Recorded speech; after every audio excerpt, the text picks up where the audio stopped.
Hey, Bastish B here for 64K and welcome to the special episode on Zaxxon. Zaxxon and the Commodore 64. And welcome back. So in this episode we're going to have a look at all the Commodore 64 versions of Zaxxon, and we're also going to jump back and check out the original arcade versions. So let's juice up that DeLorean and go back to 1981. Zaxxon was released in the arcades at the tail end of 1981 by the soon-to-be arcade giants, Sega. Sega had up until that point a number of successful arcades, but Zaxxon would up the ante and put them at the top of the heap of one of the most popular arcade manufacturers of the 1980s. Not much is known about the development of Zaxxon itself, but it's often referred to as Sega's answer to Konami's Scramble, which itself was a massive arcade hit in 1981. The game was developed by two teams, one being Ikegami Tsushinki and Sega's in-house development team in Japan. It was completely unlike any shoot-'em-up out there at the time, choosing to take an asymmetric viewpoint of the action, making the game immediately stand out from the crowd and giving the sense of 3D to the genre. The goal of the game is to fly over an enemy's base and shoot the hell out of everything, destroying as much of their base as humanly possible. Like Scramble, you are constantly running out of fuel, so you have to blast those fuel tanks to keep your ship afloat. You also have to use your shadow on the ground to determine how high and low you are, and use your lasers to shoot through the gaps to determine if you're in the right position to navigate through those small openings. You also get to fly through space, which are segues to the last part of the base where you face off against a giant boss character, Zaxxon itself. It's a pretty simple game concept in retrospect, but the extremely detailed asymmetric graphics with the bright blues and reds really caught your eye back then, and was one of the reasons that I actually gravitated to the arcade back in the day in the first place. Zaxxon also has the honor of being the first arcade game to get a TV commercial produced for it by Paramount Pictures. In the two-dimensional world of video dots and dashes, flat blips and formless blobs, one video arcade game soars a dimension above the rest. Zaxxon! Experience the control as you climb and dive. Feel the power as you attack and evade. Discover a new level of excitement with the true feel of action in 3 dimensions. Zaxxon, from the master design engineers of Sega. It no doubt helped out the game to become the massive hit that it was, and in the top 5 money-making arcades in 1982 in the US. Sega did, however, make use of the arcade engine for a couple of other releases, most notably Congo Bongo in 1983. Now let's head back to 1984 and check out the 2 versions of the original Zaxxon on the Commodore 64.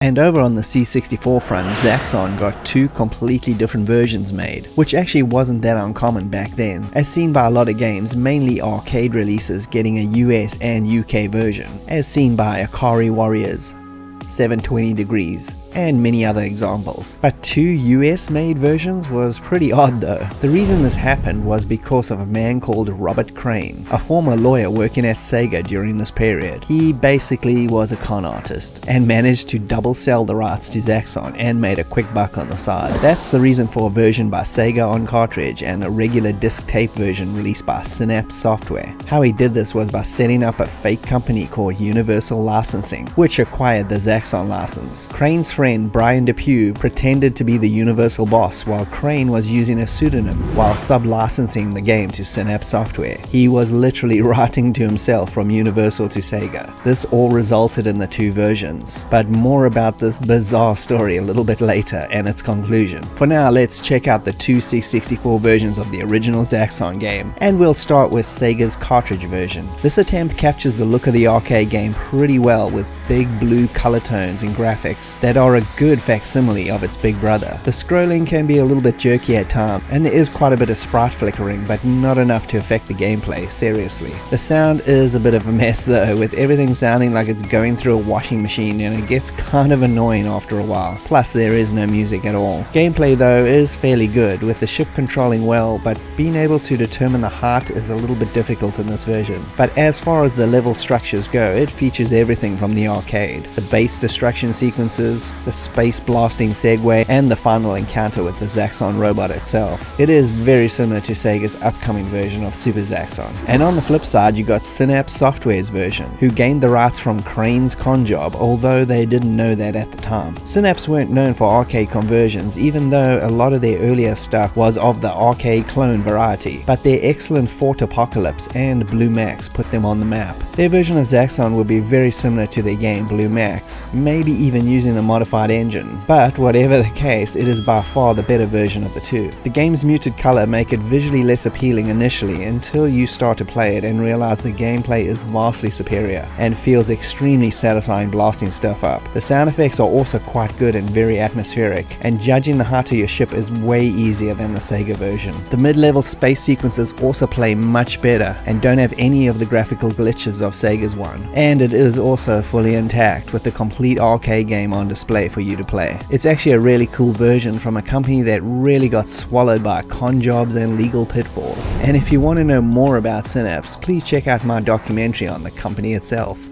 And now let's look at the inevitable sequel, Super Zaxxon, and its C64 counterpart. Super Zaxxon blasted its way onto the arcade circuit at the end of 1982, about 1 year after the original. Its quick development time was due to the game using Sega's Zaxxon arcade board and the engine, and the fact that the game doesn't really stray much away from the original.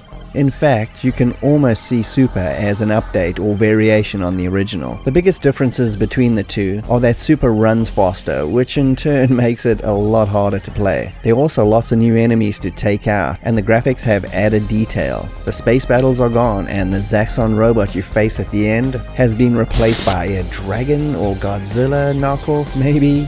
You decide. The game definitely wasn't as popular as the original and resulted in the series abruptly ending, although later there were a few variations down the line, like 1987's Master System version called Zaxxon 3D, which switched up the view and used the Master System's 3D glasses, as well as Zaxxon Mother Base 2000 in 1995 on the 32X, although this was only named after Zaxxon for its US release and goes under different names in Europe and Japan, so it's not really seen as a continuation of the series. And if we have to look back, the original was so popular at the time, it was enough to get its own board game by Milton Bradley in 1982, which was pretty insane for the time. So just like with Zaxxon, the C64 got two different versions of the game, again the result of Crane's dodgy dealings, which we'll get to shortly. One version by Sega and the other by Heesware, or Human Engineered Software, both out in 1984. So let's again take a look at the Sega cartridge version first. For me, this is the lesser of the two versions. Visually it's a bit closer in look to the arcade, but the technical issues are all over the place in this one, which ruin it a bit. It's not terrible though. The graphics look pretty good overall, but the game suffers from some major sprite flickering and slowdown, which really affects the gameplay. It's also much harder in this version to judge your height, so flying through those tiny gaps is a real pain and results in a lot of accidental deaths. The sound effects are a bit messy, but they're still honestly way better than the next version. Just like the arcade though, it runs a bit faster, but nowhere near the speed of that one, which is good because that actually ruined the arcade version for me personally. But moving from left to right is extremely fast and causes a lot of mistaken deaths. Sega's version definitely has issues, but it's still an okay conversion overall, if the next one didn't exist, that is. And again, why are there two versions of the same game on the same system? Well, good old tricky Robert Crane was up to his old dodgy deals once again. Crane, I guess, figured that his first con job worked so well, why not try it again, which he did. But things went sideways this time. He got laid off from Sega right at the beginning of 1984, and this caused further complications for his scheme. He also already had two pseudonyms at his own shell company, Universal, that he was using for his fake contracts, but it all blew up in his face eventually, as his side hustles were figured out by the various parties involved, which resulted in Paramount, who was Sega's parent company in the US at the time,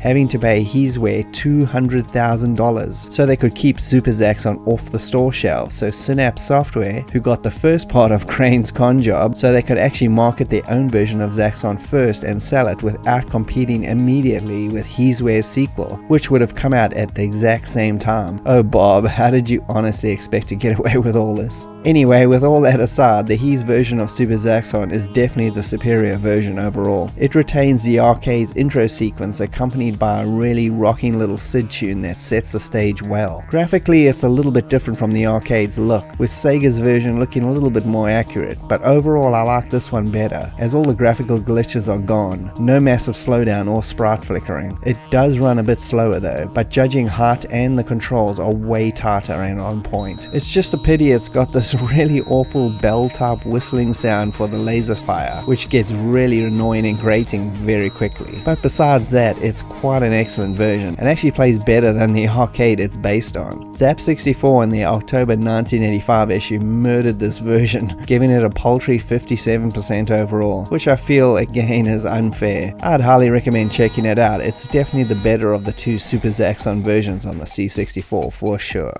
So I hope you enjoyed that little retrospective on Zaxxon series on the Commodore 64 and the arcade. I'm Bastish B. If you can please like and subscribe, that will be greatly appreciated, and I'll see you next time. Cheers.